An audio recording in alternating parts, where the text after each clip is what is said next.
បន្ទាប់ពីប្រូកីឡាករ Mario Alvarez កាលពីយប់ថ្ងៃទី14 ខែឧសភាឆ្នាំ2025 នេះកីឡាករពេជ្រសម្បត្តិបានសារភាពថា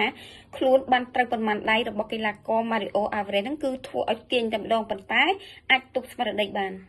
អ្នកលេងគុនខ្មែរពេជ្រសម្បត្តិបានសារភាពថាអំឡុងពេលប្រកួតគឺខ្លួនបានត្រូវប៉ុន្មានដៃរបស់កីឡាករអេស្ប៉ាញ Mario Alvarez ដែលធ្វើឲ្យខ្លួនហ្នឹងគឺទាញស្រឿងតែម្ដងប៉ុន្តែអាចទប់ស្មារតីបានប៉ុន្តែកីឡាករពេជ្រសម្បត្តិបានគិតទុកជាមុនហើយថាជំនួបរបស់កីឡាករ Mario Alvarez ជាមួយនឹងខ្លួននឹងគឺមិនមានភាពងាយស្រួលនោះទេព្រោះកីឡាករ Mario Alvarez គឺជាកីឡាករដែលចេះគ្រប់ស្និតគ្រប់ក្បាច់តែម្ដងទាំងកែងទាំងជង្គង់ទាំងម៉ាត់ជាដើមពេជ្រសម្បត្តិក៏បានបន្ថែមទៀតថាទាំងកណ្ដាប់ដៃឆ្វេងរបស់កីឡាករ Mario Alvarez ក៏ធ្ងន់ដែរធ្វើឲ្យខ្លួននឹងគឺពិបាកតទល់ជាមួយផងដែរកីឡាករពេជ្រសម្បត្តិបាននិយាយថាខ្លួនមិននឹកស្មានថាអាចដួលកីឡាកររបស់អេស្ប៉ាញ Mario Alvarez បានទេព្រោះកីឡាករ Mario Alvarez គឺពិតជាកីឡាករដែលខ្លាំងដែលមានសមត្ថភាព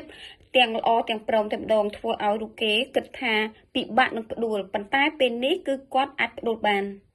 កីឡាករពេជ្រសម្បត្តិបាននិយាយថាខ្លួនមិននឹកស្មានថាអាចផ្ដួលកីឡាកររបស់អេស្ប៉ាញ Mario Alvarez បានទេព្រោះដូចដឹងស្រាប់ហើយកីឡាករ Mario Alvarez គឺជាកីឡាករដែលល្អកម្រិតណាគឺគាត់ល្អទាំងព្រមតែម្ដងទាំងសមត្ថភាពប្រដៃកែងនិងជង្គង់ប៉ុន្តែទោះបីជាយ៉ាងណាក៏ដោយកីឡាករពេជ្រសម្បត្តិនៅតែអាចផ្ដួលកីឡាករជើងខ្លាំងមកពីអេស្ប៉ាញបានគឺកីឡាករ Mario Alvarez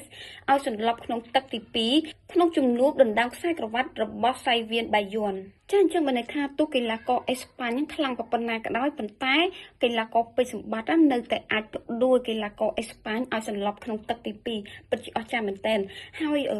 លើមានព័ត៌មានបន្ថែមទៀតថាកីឡាករពេជ្រសម្បត្តិនឹងត្រៀមទៅប្រកួត